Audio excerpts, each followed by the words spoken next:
Hi, and welcome back to Dollar Sense. Here once again with Joe Camargo, a partner at Platinum Wealth Partners and our resident guru for the series as we look at all the different aspects of our financial system. You may remember that last time, and Joe, I'm sure you do remember, we talked about the Great Recession. When we think about Americans' consuming habits, I think that we are all aware that the two big ticket items for most of us in our lifetimes are our house and our automobile or automobiles. So that's what I would like to talk about today, is the role of the housing market and housing situation in the recession, and also that of the automobile industry. So let's start with housing. Obviously, we are aware that housing had played an enormous role in the unfolding of the recession. So can you walk us through a little bit what the role was specifically of the housing crisis in both leading us into and one hopes out of the recession? Well, as you mentioned, the housing sector and the auto sector are enormous with respect to our overall economic output. The U.S. being the leading financial engine in the global marketplace, there's also an obvious impact, a ripple effect that those two sectors have across the globe. If we go back a little bit in time, the U.S. went through an enormous buildup in residential construction and commercial construction. In what time frame was that, would you say? Well, if we go back to the early 1990s, just after the S&L crisis, we had a period of time, call it 15 years, give or take, in which housing was incredibly strong. And that's something that you could see just about everywhere. You could see that at your local mall. You could see it down the street from your house. Neighborhoods were popping up. Malls, plazas were popping up. And that, true in all regions of the country as well? Well, at different levels. But yeah, I would say on whether you're talking about the West Coast, the East Coast, South, North, obviously there was a difference in terms of overall output, but it was evident everywhere. The problem, though, with that, I think most people look at that as a positive, and it is up to an extent. And the extent is, or goes back to one of the concepts that we talked about earlier, and that's supply and demand. If there's an enormous supply of housing, and there is a change within the business sector, within the economic cycle that we talked about, as they say, all good things must come to an end. What goes up must come down. And that was just as true with respect to housing as it was to the auto sector, as it is to anything else. So this buildup that we had, once the business cycle started to change and shift downward into recession, there was a multiplier effect with respect to housing.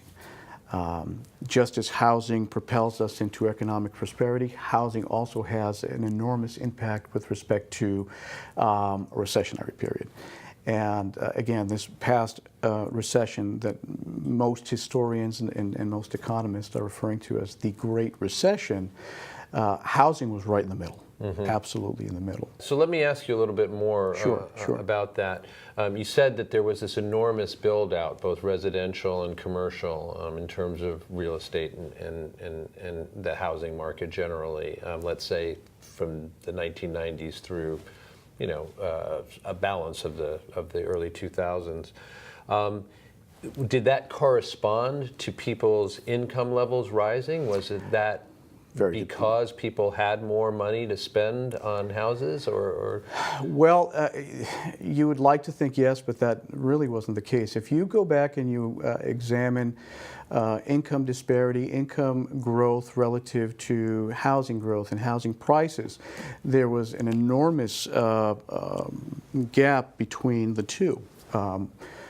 There was definitely not a positive correlation with respect to one and the other. So no. And just to step back just a little bit, there are a lot of folks, myself included, that think that the recession was a function of lax regulation, a function of greed, and a function of investor and consumer sentiment being skewed to a degree. But people, because we have such a short memory span, we seem to forget that markets correct. Whether it's the housing market, the stock market, commodities market, markets correct. And bubbles burst. And bubbles are created, and bubbles are bursted very, very quickly. So when you talk about a housing market that was already 15 years long, it was very, very old in the tooth, very long in the tooth. And the expectation was that housing would just continue to propel the economy, and that interest rates would continue to be stable, and that something that we haven't talked about in the past, some of these derivative investments, such as CDSs, CDCs. Okay, now you're going to have to explain a few of your terms. So you said derivative investments. Right. Tell us a little bit. Okay, What are those? A derivative is something that derives its value from something else. Okay? So what was happening is you had, because there was so much prosperity for a number of years, and there was a lack of regulation in many people's minds, living in a capitalist state, the financial sector was looking for ways to generate more income. And so the wizards on Wall Street, many of them devised ways to create additional income streams, revenue streams, and the collateralized debt obligation was created. And essentially what that is a product that generates income for an investor that's derived from the housing market. Okay? Okay, so you have the housing market functioning in the way that it does. Right. And at this time that you're talking about, you had a lot of people beginning to buy houses or buying houses who perhaps hadn't before. So there's a lot of activity. There's a great deal of activity. There's a great deal, I think, greed. And again, going back to the lack of regulation, you had a number of institutions that relaxed their credit standards for the mortgage commission, for the home sale, for mortgage generation. And you had individuals that historically didn't qualify or wouldn't have qualified for a mortgage had not those standards been relaxed. So, and that's fine as long as the economy is working and growing at a fairly brisk pace. But when the economy slows down and people lose jobs, and because people are losing jobs, there's an impact to the retail sector and consumption is going to affect housing and the auto sector. That's going to have a domino effect, and if enough people are impacted and enough subsectors are impacted, you end up in a recession. And we, of course, ended up in what some people refer to as the mother of all recessions, the Great Recession. Well, that gives us some sense, as I asked for at the outset, of the role that housing has played in getting us into the recession.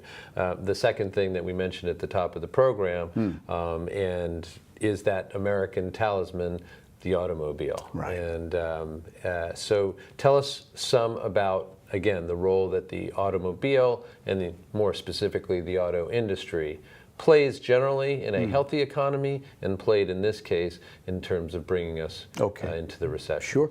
Very similar to the housing market. You have a sector that has a number of connected subsectors, vendors, suppliers, technology. And just to give you some perspective, pre-recession, the auto sector was churning out roughly 15 million new automobiles per year. In the thick of the recession, the auto production dropped to about 9 million new vehicles. That's a massive drop. Right. And it's very much reflective of the scope of the recession. But again, if you take that just a step further and you understand that, oh my God, we've lost roughly, 40% of like, total output, then you have to think about the suppliers and the auto. What's the word I'm looking for? The repair sector.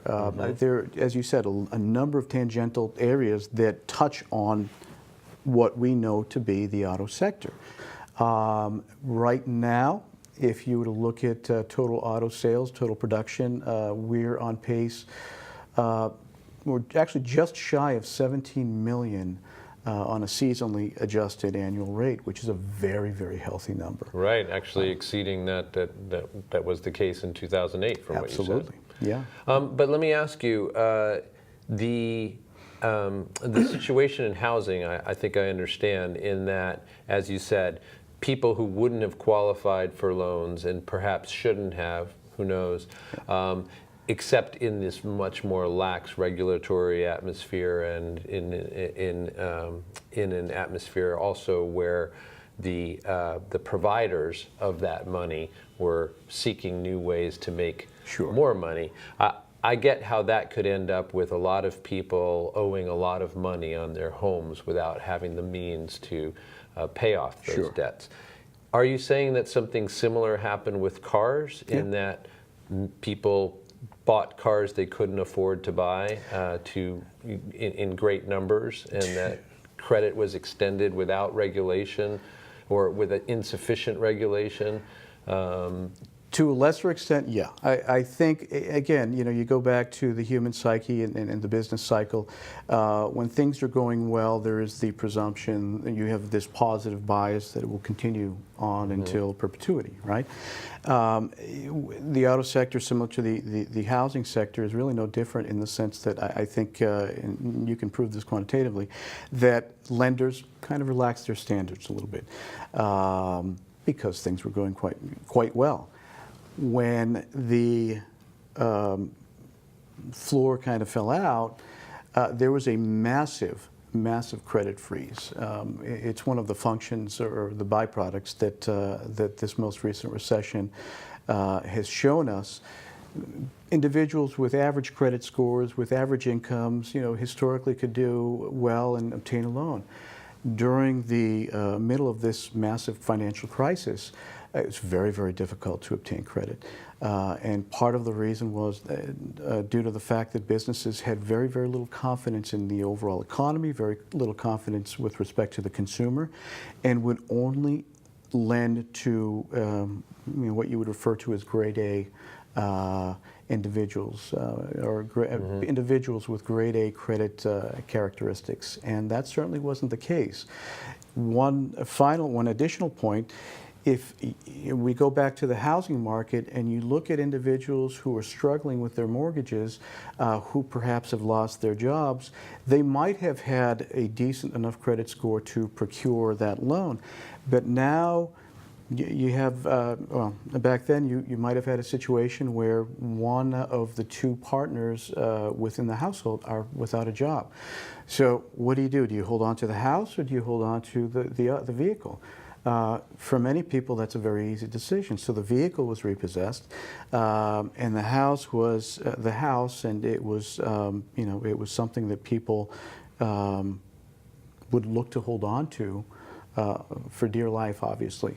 But the point is, the vehicle is a commodity that you can let go of without too much right. I guess if you don't have a job, you don't need a car as much to get to your job. That's a very good point. Although, of course, in the end, neither of those conditions is going to be able to pertain for very long. Right. So thinking again then about how well you have described how the conditions and the behavior of banks and lending institutions for one and consumers for another led us into the recession and the role that the housing and car industries played there. Well, take us through the other side now. In what ways were those problems addressed so that, we are no longer in the recession? Is that simply time going by, or were policies instituted or changes made within the automobile industry, housing? I'm thinking about the auto bailout that we all are familiar with, at least as a term. So how did, say, the government and its policies contribute in a positive or negative way to the unspooling of the recession and this slow recovery that we're in now? Excellent question. It's one of those questions that's very, very difficult to explain in the time frame that we have. But I'll try and truncate it as much as I can. The government, both the administration and our Federal Reserve Bank, we're looking at a massive financial crisis, as we've talked about, and it wasn't just us, it was just about every major industrialized country throughout the globe. So the administration has, or I should say our government really has the ability to tax and not tax, and the Fed generally can either raise interest rates or lower interest rates. So those are the approaches that, or part of the approaches that many central banks throughout the globe embarked on. Let's adopt a very accommodative environment in which we keep taxes low, in which we keep interest rates low, in which we start stimulating the economy with as you mentioned, an auto bailout, in which we stimulate the economy by saving companies that have an enormous impact on overall macroeconomic growth. Too big to fail. Too big to fail is like exactly where I'm going. So you look at some of the banks that were bailed out. You look at certainly the auto sector that was bailed out. You can sit here and you can argue both points for hours, for days, and in fact we continue to do that. There are a lot of critics out there still that happen to believe that a bailout was wrong, and that we should have allowed the sector to fail, and that we should have allowed AIG to fail and other banks to fail, because that's how markets work, is the argument. And actually, I'm going to throw another wrench into your train of thinking. Okay. Sorry, but no. You've mentioned bailouts, and we know that there were certain banks or other institutions that were bailed out, and very famously, bailouts were used in the auto industry situation. How does a bailout function? If it's not too complicated to try and explain, how does a government bailout function? Is the government simply providing a lot of money to those companies, and if so, how does that work? Well, this recession was unique in that it was a combination of a number of things. The government is providing money to the end recipient, whether it's a bank or the auto sector, as we talked about. But it was also looking to remove what were considered toxic assets on the balance sheets of many corporations. The idea being that, well, look, if we remove these toxic assets from these companies' balance sheets, then that company is going to be much more limber, have a much less leverage on its books, and be...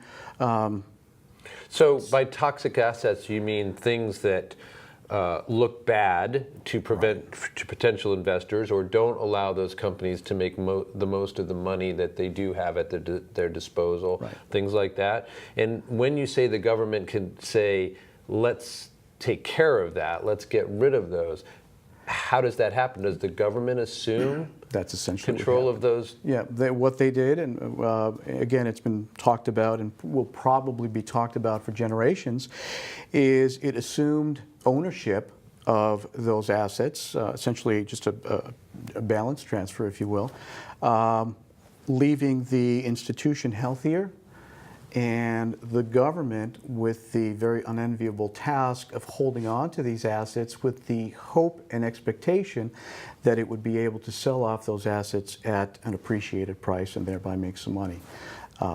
So it was a unique approach.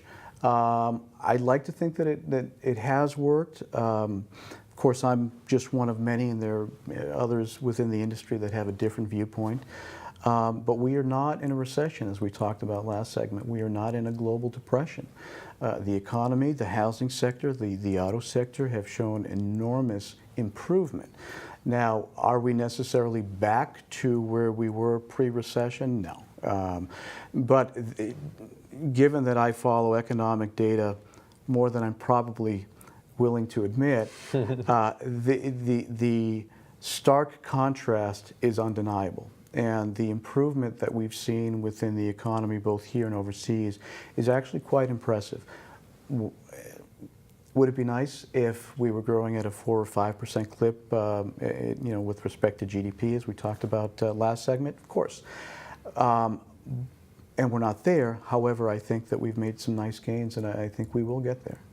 All right. Well, as if you haven't worked hard enough already, Joe, I'm going to put you on the spot just Sure. to close out this segment Okay. and ask whether you feel like forecasting, okay, now we're coming out of the recession and we're looking at something that at least doesn't look like a recession or a depression, et cetera. We're not sure how quickly the recovery will continue to gain speed or not. Right. But forecast out a little bit for us, and specifically what I'm wondering about is, do you have the sense that the main actors, the government, let's say Wall Street, the large industries that we're so dependent on to hire workers and to provide services and goods, et cetera, do you think that there are lessons that have been learned? Do you see evidence of that would leave us a little bit more secure as we move forward? Okay, with respect to the government, given its dysfunctional nature, I think that it certainly learned its lesson in terms of how to deal with this recession and perhaps how not to.